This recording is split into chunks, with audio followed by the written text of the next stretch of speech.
जनगर पुरा पाटन आले से छाजन हे मोरी बहिनी तेही चढ़ी बई ठेला बरई तबीड़ावा सवारे बहिनी तेही चढ़ी बई ठेला बरई तबीड़ावा सवारे घर में से निकलेली बरई तबरई से राजकर हे मोरे बरई के करे भइला नंदलाल तबीड़ा वासवार बरई के करे भइला नंदलाल तबीड़ावा सवार लोचन पहुँचावेल मिसिर राम के पुतवा के पुत भइल धरतियान दबैली हे मोरी बरई तिवारी राम कधेरिया जोड़ई लिनि तबीड़ावा सवारी बरई तिवारी राम कधेरिया जोड़ई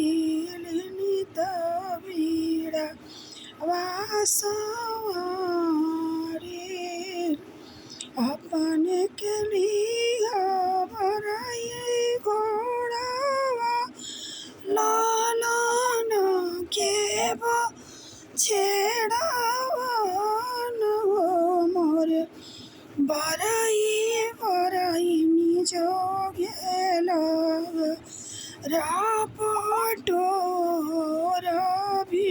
हंसी घरे आई हो बरई निज गेलग रापटोर भी हंसी घरे आई हो सभवही बैठल तिवारी राम तो बरइया राजा करे हे मोरे राजा राउर धेरिया भइल नंदलाल तबीड़ा वासवारी ले लोचन लेके आइल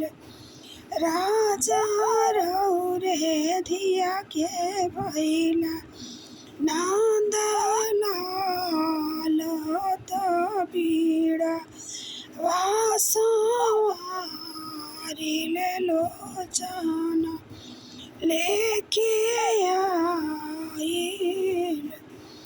हमहू के चाही राजा घोड़ावा लालन के वो छेड़ावन हे मोरे राजा बरई निज गेलग रापटोराई हे हो हमें चाहिए राजा बरई निज गेलग रापटोराई जा